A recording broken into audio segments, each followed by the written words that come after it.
बच्चन बाबूजी महाराज, चौथा भाग। बच्चन 72, आगरा, 3 नवंबर 1942।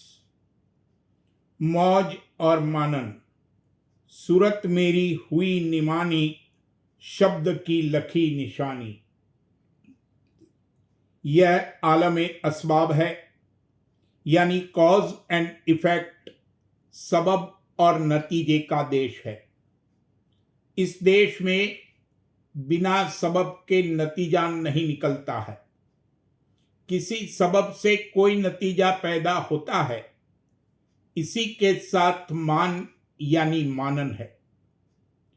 और जब तक सबब और नतीजे के देश में है, निमानी नहीं हो सकती। सबब और नतीजे के अंतर्गत जो मौज प्रेरक है, उसकी समझबूझ और परख आवे तब निमानी होने लगेगी। मान यानी मानन, मान लेने को कहते हैं। मान खाली अजमत बुजुर्गी या आदर प्रतिष्ठा, कीर्ति वगैरह को ही नहीं कहते हैं, बल्कि मान से मतलब एतकाद और किसी बात को मान लेने से भी है। यहां देखता है कि कोई सबब होता है तब नतीजा निकलता है। इसी एतकाद पर यह काम करता है। इसने मान लिया है कि ऐसा होता है, तब इस तरह का नतीजा पैदा होता है। यही एतकाद और मान या मानन है। इसने मान लिया है कि धन हो तो यहां सब प्रकार के सुख व आराम मिल सकते हैं, और इसमें कोई शक नहीं कि बिना पैसे के यहां कुछ नहीं हो सकता। पैसा न हो तो भूखों मरेगा, तन नहीं रहेगा, परमार्थ क्या करेगा। मगर सुख और आराम का देने वाला खाली धन ही नहीं है। बहुत सी ऐसी हालतें पैदा होती हैं कि जब धन रखा है मगर कुछ काम नहीं आ सकता। जब आदमी मरने को होता है या कोई लाइलाज बीमारी लग जाती है तो पैसा बहुत हुआ करे, कोई दवाई काम नहीं करती।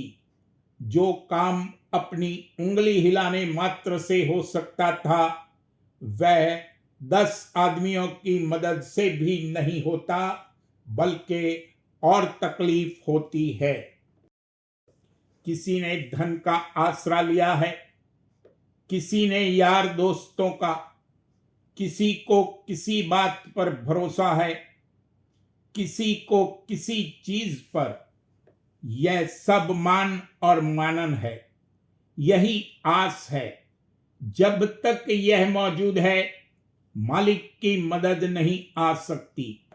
इसका यह मतलब नहीं है कि किसी से लड़ाई झगड़ा और दुश्मनी कर लेनी चाहिए। धन और यार दोस्त वगैरह मददगार हैं, मगर इस बात को अच्छी तरह समझ लेना चाहिए कि अगर मालिक की मौज शामिल हाल है तो सब काम आवेंगे और मदद देंगे, और अगर मालिक की मौज नहीं है तो सब लुटेरे और डाकू हैं। मालिक की मौज और दया के आसरे और भरोसे के साथ सब जायज है, वरना सब नाजायज और डुबोने वाले हैं। मौज की खबर इस देश में नहीं है। बहुत दूर जाकर कुछ कुछ मौज की खबर पड़ने लगती है, और वह देश जहां केवल मौज ही मौज है, यानी जो सबब और नतीजे से रहित है, बहुत दूर और बहुत ऊंचा है। फिलहाल समझाया जा सकता है कि इस देश में सबब से नतीजा पैदा होता है, मगर अंतर के अंतर्गत मौज प्रेरक है। मौज वह सबब पैदा करती है, यानी ऐसी सूरत लाती है जिससे उस तरह का नतीजा निकले। खाली सबब और नतीजा ही नहीं है, बल्कि अंतर्गत मालिक की मौज कारकुन है। कोई शिष्य अपने गुरुजी के पास गया और कहा कि पेट में दर्द हो गया था, पीठी की कचौड़ी खाली थी। किसी बड़े चेले ने या गुरुजी ने कहा कि नहीं, मालिक की मौज थी। यह बात बिल्कुल सही है कि बिना मालिक की मौज के पत्ता नहीं हिल सकता और नहीं हिलता। सब सिलसिलेवार और बाकायदा है।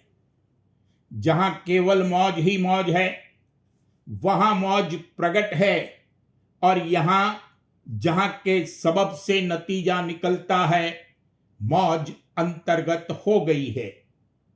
उसकी प्रेरणा से ऐसी सूरत पैदा होती है जिससे मालूम होता है कि फलां सबब से फलां नतीजा बरामद हुआ।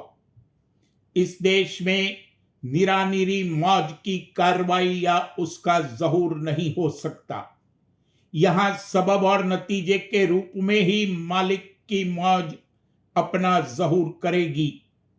इसलिए कहा गया है और कहा जाता है कि जतन करो मगर मालिक की मौज के आसरे। इसका यह मतलब है कि जतन तो करना चाहिए, मगर उसके नतीजे के लिए अड़ना नहीं चाहिए। होगा वही जो मौज है, इसलिए नतीजा मालिक की मौज पर छोड़ देना चाहिए और जो मौज से हो उसके साथ मुआफकत करना चाहिए। नाम और मान दोनों एक दूसरे के उल्टे हैं। जब तक मान है तब तक नाम नहीं मिलेगा। लोग कहते हैं कि नाम ले लिया है या नाम मिल गया है। यह आमतौर पर गलत है। जिसको नाम कहा है वह तो तब ही मिलेगा जब मान छूटेगा, और मान महज कह देने से नहीं छूट जाएगा। और जब नाम प्राप्त होगा तब कोई मान या आस नहीं रहेगी। तब तक ठहरने की जरूरत नहीं, कार्रवाई शुरू हो सकती है। धीरे धीरे मान टूटते जाएंगे और उसी कदर नाम प्राप्त होता जाएगा और मौज के अनुसार बर्ताव होने लगेगा। पहले सिर्फ समझ आवेगी, जब बर्ताव में वह चीज आने लगे तब गोया बूझ आई। बूझ आने पर उसकी परख होने लगेगी और होते होते यह हालत होगी कि जो मालिक की मौज वही इसको पसंद। मन मौज जाती रहेगी। वाणी में एक जगह कहा है कि मान सरोवर में स्नान करने पर मौज की खबर पड़ने लगी। त्रिकुटी में मन छूट जाता है, वहां से मन मौज बंद हो जाती है। सुन्न में मान सरोवर में स्नान किए तब मौज की खबर पड़ने लगी। वैसे वहां भी सूक्ष्म मन और माया है जिसकी जोगीश्वरों को भी खबर नहीं पड़ी। सत्यलोक में पहुंचने पर वह भी छूट जाते हैं। वहां केवल चैतन्य ही चैतन्य है। वहां मौज प्रकट है। वहां सबब से नतीजा नहीं होता। शब्द का सुर्त पर जो आकर्षण है वह कुदरती और स्वाभाविक है। वह किसी सबब का नतीजा नहीं है।